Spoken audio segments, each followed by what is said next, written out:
Good morning, welcome back to the garden. So this right here, this is Arthur. Arthur is my very best girl. She's a lavender Orpington chicken.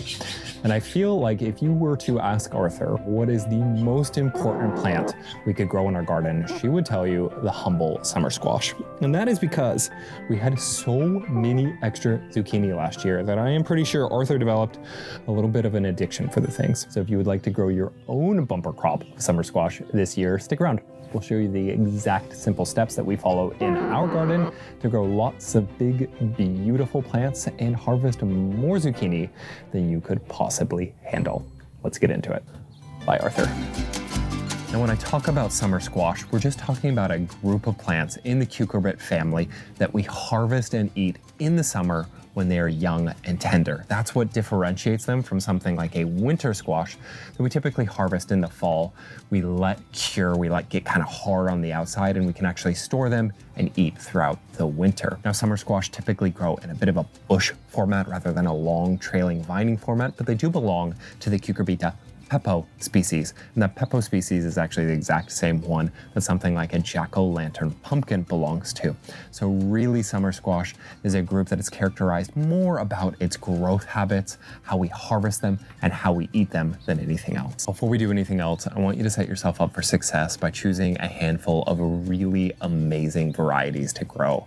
Summer squash is just one of those plants where choosing a really good variety is going to make the difference between a super disappointing season and a really, really productive one.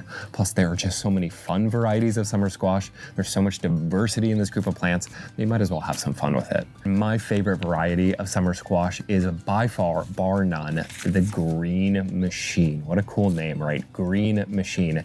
This plant laughs in the face of disease. It is ridiculously productive. It is super, super tough. And most importantly, it grows ridiculously fast. It grows ridiculously fast. It is always one of the first plants that I get to harvest. So I really, really recommend this one. My other favorite zucchini is this guy right here, Dunya. We actually made an entire video about growing Green Machine and Dunya last year, but this one is basically all of those things I mentioned about Green Machine. It's tough, it's resistant to disease, it grows pretty quickly, but it also has a really important trait. Dunya does not require pollination in order to set fruit. We're gonna talk about that a little bit more later because that's gonna be really, really useful if you deal with a lot of dangerous bugs in your garden. Both of these you can buy online, but if you prefer to buy your seeds in store, I totally get it. There's just gonna be two traits that I really want you to look for in those seed descriptions before you pick out that packet. The first is going to be, is it early? Early just refers to the harvest timeline. I really like to find summer squashes that are going to be ready to harvest within 45 days. And any good seed packet should tell you how long you're gonna have to wait before you get to harvest those plants. The other thing I'm gonna want you to look for is powdery mildew resistant. There are a lot of diseases that can affect anything in the cucurbit family, but I find that for most folks, powdery mildew is really the killer, and powdery mildew can take out your entire row of zucchini in no time at all. But luckily, there are a lot of varieties that are actually pretty resistant to powdery mildew and do a pretty good job of standing up to it. So I recommend looking out for those two things, early and powdery mildew resistant. But I think it would be a real shame to grow only traditional, thin, long green zucchini, just because summer squash is such an incredibly diverse group of plants in terms of the number of colors and shapes and patterns and flavors at your disposal. I really like this one right here. This is an early summer crookneck that comes in yellow. It's a fun shape, and it's nice to have a little bit of yellow to go with the green. When I put it on the grill, put it on that plate, everyone gets a bit of a kick out of that. I also love these patty pans we've got growing in the backyard. These come in such a fun shape. They're a particular favorite of the kids. They're just really interesting to look at. They also taste good, of course. You can also get summer squash in perfectly round formats, like the cue ball variety. Those are really cool for stuffing. Put some cheese in there, right? Can't go wrong. You can get something like a cocozelle. That's a traditional heirloom variety that's got these really cool stripes coming down it. My point is, grow some zucchini, get a lot of food out of that, but also grow something whimsical and fun. You're not gonna regret it. In terms of when to start your seeds, and this is really, really important, you wanna start them, you wanna plant them in those containers about 3 weeks before you wanna put them out in the ground. And that transplant day should be when you start expecting your overnight low temperatures to be no lower than 55 degrees Fahrenheit. And I realize that's not realistic for some folks in colder climates, so let's say 50 degrees Fahrenheit is an absolute bare minimum. Don't worry about the frost date. Your frost date is not relevant for this. Worry about how cold it is getting at night.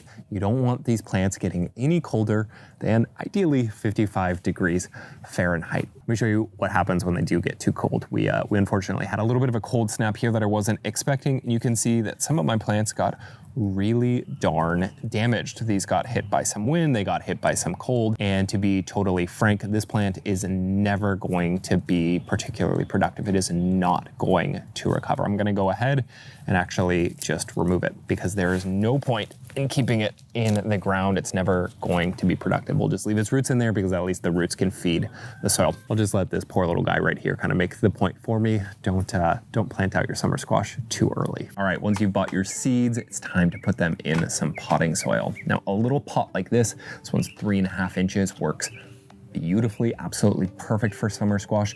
We're just gonna take the seed and we're gonna put it in pointy side down, about 3/4 of an inch down to about an inch. You can actually put them quite a bit deeper than a typical seed. So we're gonna do that for each of the varieties that we have selected. When you're starting your seeds, by the way, I really only recommend 1 seed per container. And that's just because summer squash roots, they hate getting tangled up with other plants, particularly early on. So put 1 seed in per container and then just start a couple extra containers, a couple more than you think you actually want to put in the garden. You're probably gonna get 100% germination. Probably don't need to start extras, but it doesn't hurt. By putting them in a little container and then transplanting them out later, you're ensuring each one of those seeds has an opportunity to grow big and strong without getting eaten up by beetles, without getting eaten up by squirrels. Maybe that's just my garden, but you get the point. Without getting eaten up by pests, without facing early disease pressure. And maybe more importantly, you're ensuring each one of them is gonna grow a really nice, strong set of roots in here. And that in turn is going to ensure that each one of your seedlings becomes a big, productive plant. Sorry for the interruption. I do have a quick request. If you are enjoying this video, if you think you're learning something, if you think this video is going to help you grow some beautiful summer squash, would you mind taking a moment to just hit the thumbs up, the like, I think it is called it, somewhere down there below the video. I really appreciate it. It's probably the biggest thing you can do to support the video, to support the channel. Thank you so much. As always, I genuinely appreciate y'all's support. And let's get back to the summer squash. Now that they are planted in, I'm just putting mine on a heat mat. You can put yours on basically any warm surface just to help them germinate. Today I'm seeking a little bit of solace under the shade of a plum tree over here, but I did grab a nice big tray of various squash plants. We've got some cucumbers in here, we've got some melons here on the end, I've got some pumpkins, and then I've got these summer squash. And I grabbed these because I wanted to show you just how quickly those squash seedlings, those summer squash seedlings are really going to come in. This tray is only about 1.5 weeks old, and you can see they already have some serious true leaves on them.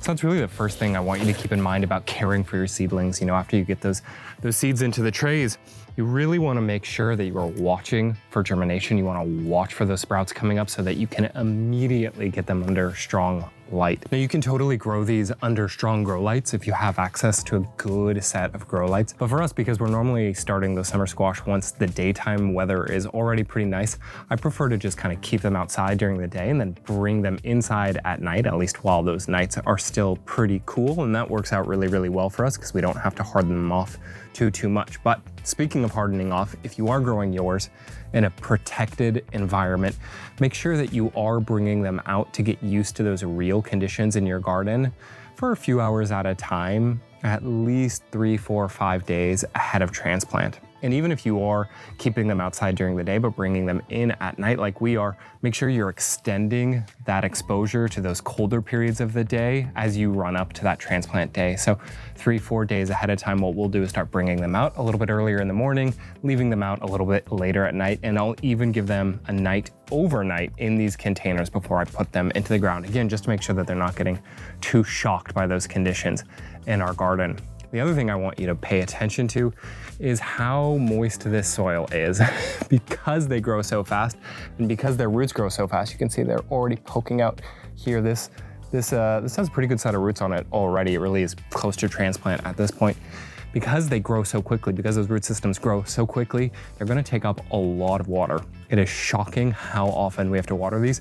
I'm putting new water into our trays every single day. So just make sure that soil is not getting too dry. You really, really don't want your plants to deal with any sort of water stress with drying out at this early vulnerable stage of their lives. Well, another good morning to you here. We've got a beautiful day on the way. Those seedlings that we planted, they're putting on some size. They're not quite ready to be transplanted yet. So I thought this would be a perfect day to go ahead and show you how to prepare your soil for when they are ready for transplant. I'm gonna go ahead and do most of it today in this raised bed, but all of the advice that we're gonna go through today, it's gonna apply whether you're putting your plants in a raised bed or a pot or into the ground. And that's really because summer squash don't have particularly unique requirements. They're actually a plant that you can put in most types of soil. Most of us can grow summer squash successfully. They like a slightly acidic soil. They're gonna prefer a slightly acidic soil, but they'll grow fine in neutral or even basic soil. Hey there, me from the future here real quick. I forgot to tell you about the spacing. And if we're going to prep those planting holes, we need to know how far apart they should be. So my default guidance for summer squash is going to be 18 inches apart. If you've got really, really good soil, you can go ahead and push it a little bit, more like 12 inches apart. Or if you think your soil maybe needs a little bit more work, you can give them about 24 inches of space. And that way they're gonna get all the available nutrients in that area. If you do put them closer than 18 inches, just be aware that it's gonna be a little bit extra work on your part because they're very likely to overlap. And if you're growing in pots, I would recommend a 15-gallon container. I like these fabric grow bags. They're really, really wonderful for pretty much any type of squash.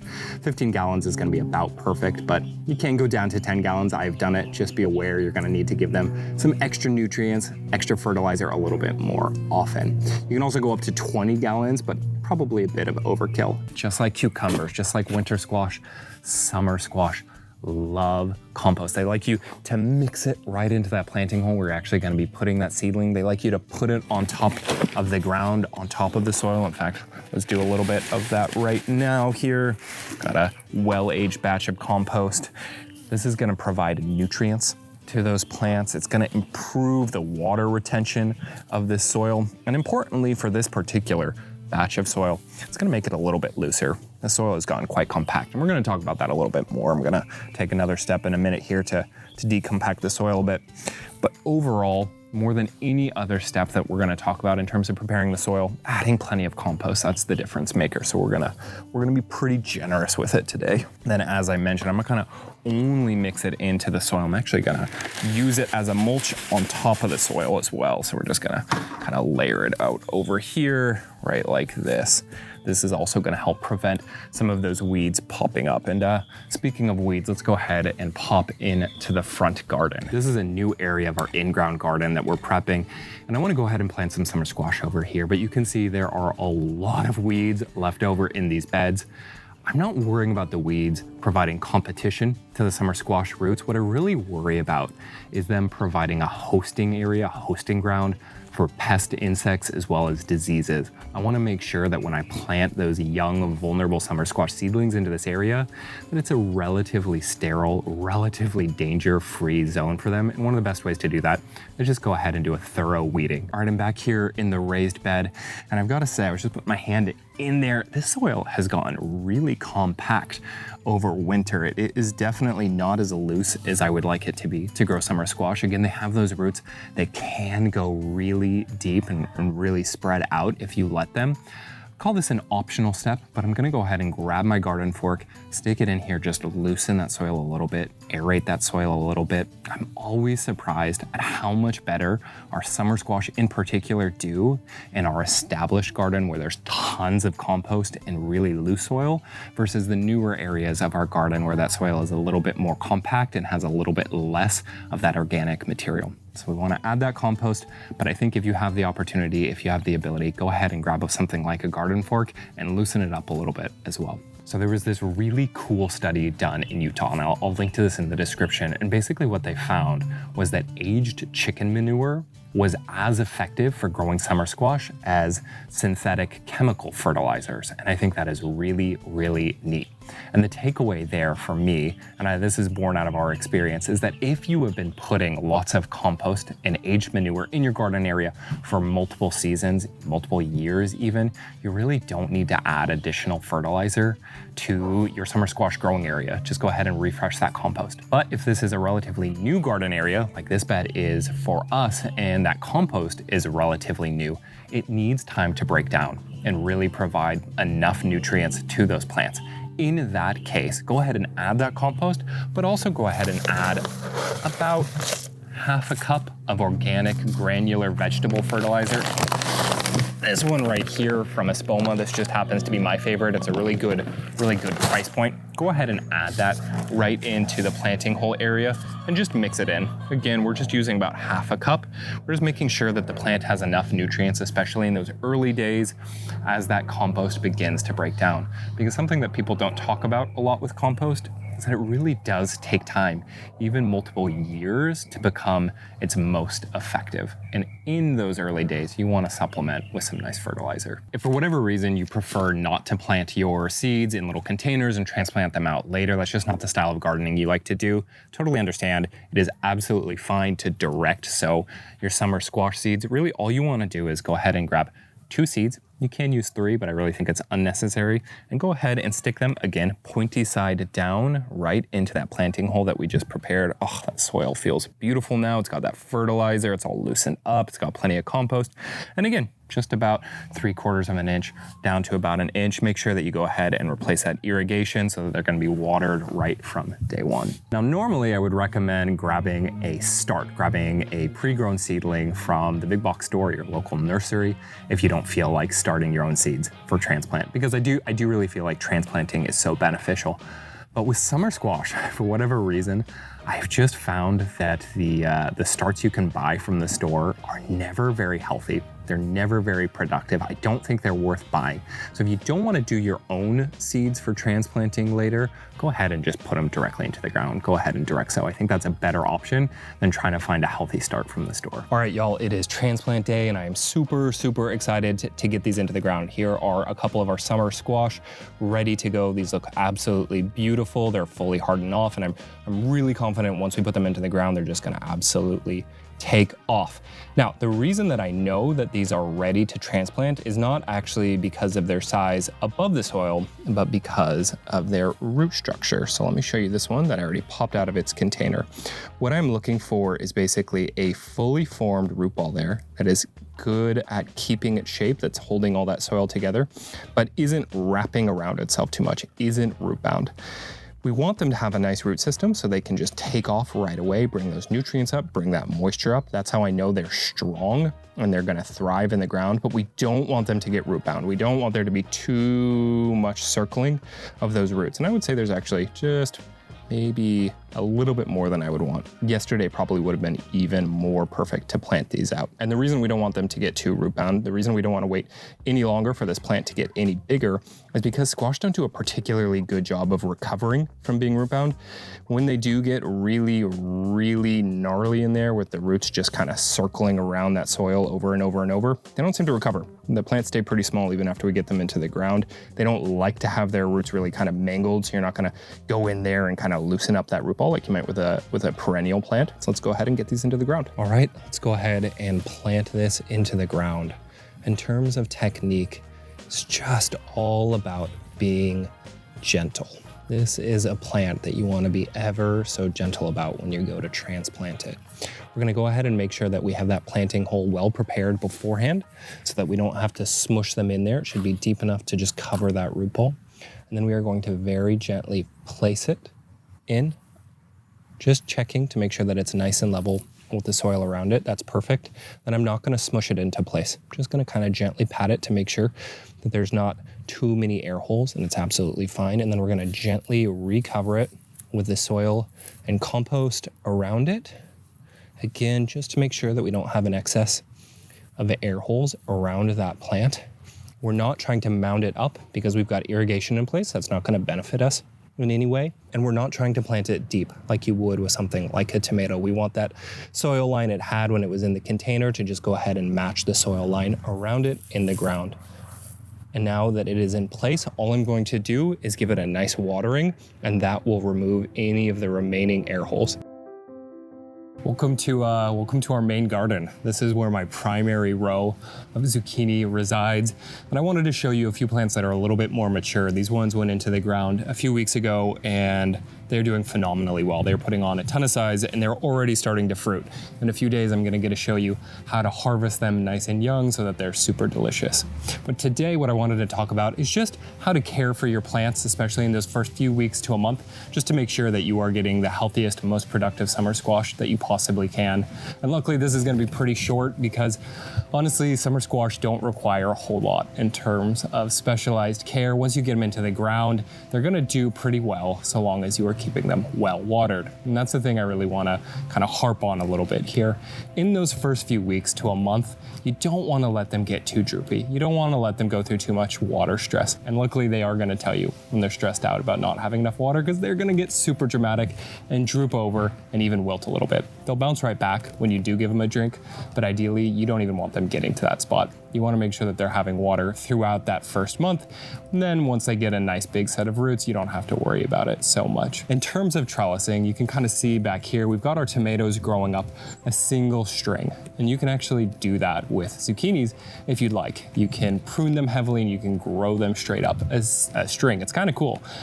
To be honest though, I don't think it's necessary. I really like the way that zucchinis grow naturally, most of them anyways, the ones with a good bushing habit. You can see that they grow quite upright, they're relatively compact, they stay in place, and most importantly, they do a really good job of naturally shading out that soil, making it so that you don't have to worry about watering as much. But if you're pruning them heavily, you don't get that benefit.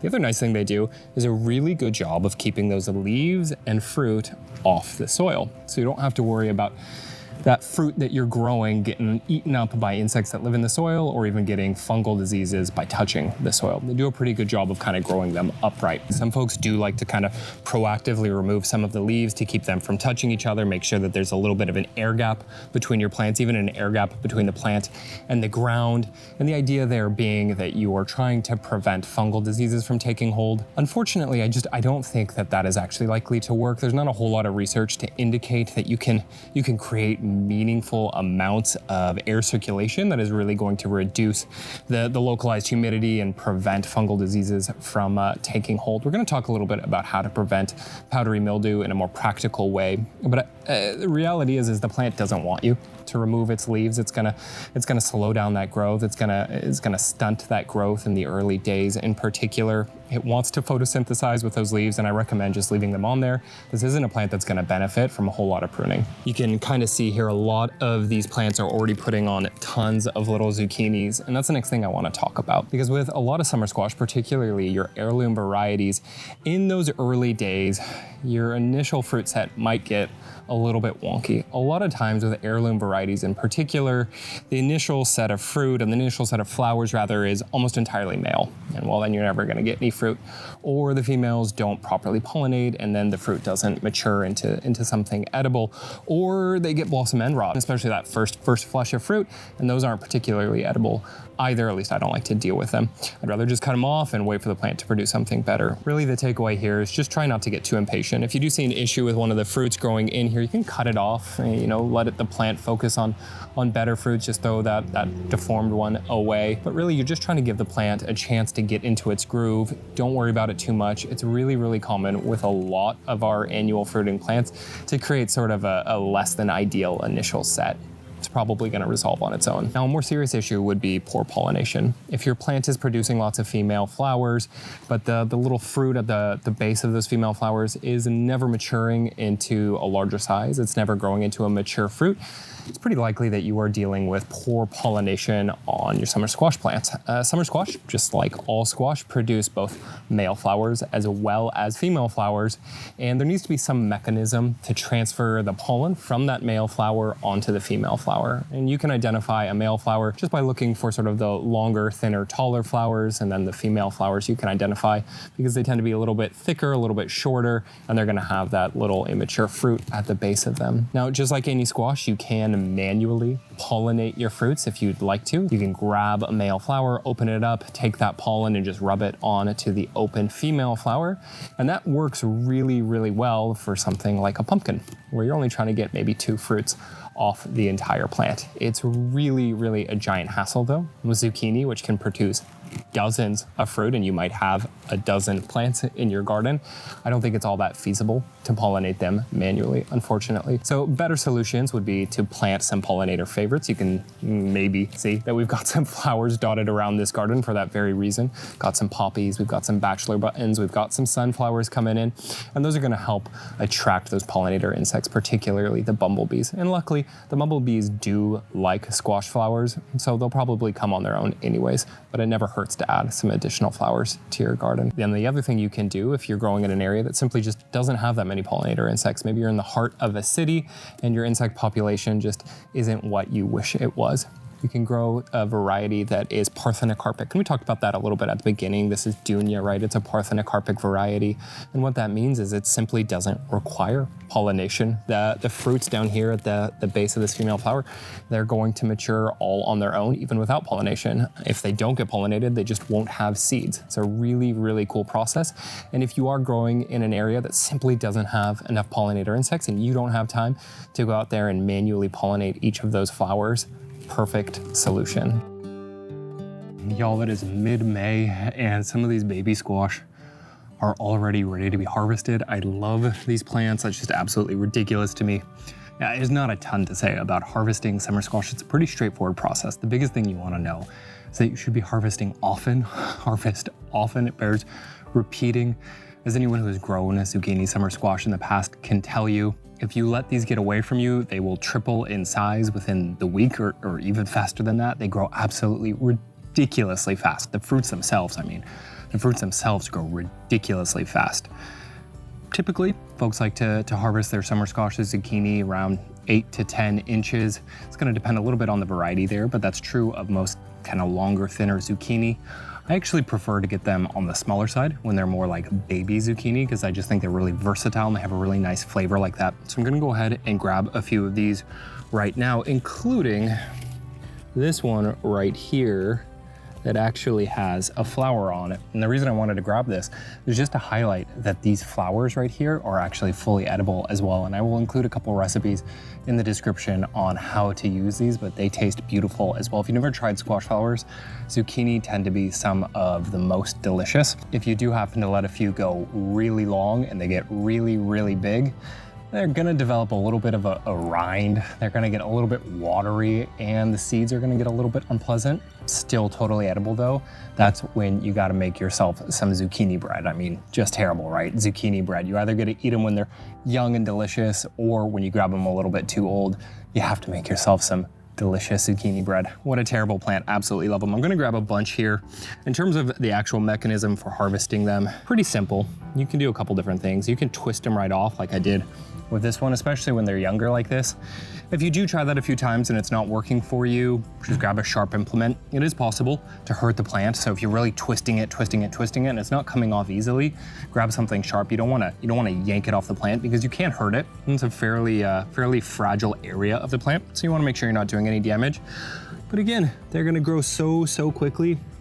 We have 6 or 7 little baby zucchini on here, but I don't worry about over harvesting them. Obviously, we've got a nice row growing in, so I'm gonna grab a few for today's lunch. It's like May 20th today, and we are already harvesting, and that is a thing of beauty. Around the time that your summer squash plants start producing, they start putting on fruit, harvest all of that excitement you have for those new fruits and go ahead and start a few new seeds. Unfortunately, summer squash just have a pretty short life cycle. Their productivity really tapers off. It peaks, you get a ton of fruit, and then it tapers off. That's just a natural part of how they grow. So we really want to employ something called succession cropping, which just means that every 30 to 45 days, we want to be starting some new seeds. That way, As those plants get a little bit older and a little bit less productive, we can go ahead and remove them, and we've got a new healthy seedling ready to go to replace them with. Now, I have two strategies that I really like to employ for dealing with the bugs. The first is going to be, once again, growing a really early variety, something like Green Machine. I talk about that a lot, but it's really, really effective in this case, because what it does is it allows us to grow a full crop of zucchini, of summer squash, early in that season before those bugs even wake up out of dormancy, and it allows us to grow another crop kind of at the end of the season as we're heading into fall after those bugs have gone dormant again. The other strategy I like to employ is to grow something parthenocarpic, grow a variety that is parthenocarpic, like I mentioned, Dunya. Because those plants don't require pollination from an insect or from you at all, you can plant them under insect netting their entire life cycle. So you can plant those in the middle of the season when those bugs are really active and not deal with insect damage at all. Those two strategies together, growing early in the season, growing late in the season, and growing a parthenocarpic variety under insect netting, are what allow us basically to get around the bugs entirely. Those have been really, really effective strategies for us. The other big problem is powdery mildew, and I hate powdery mildew. Now, the reality is that powdery mildew oftentimes just signifies that your season is coming to an end, or that particular plant's life cycle is coming to an end. So there are two strategies, again, that I really like for dealing with powdery mildew. And I used to deal with a ton of powdery mildew, so I'm pretty confident that these work. The first is growing a resistant variety. And our choice has been Green Machine, but you can find whatever works for you, experiment with a few, but find something that is resistant to powdery mildew. It's really a very effective trait, has been very effective for us.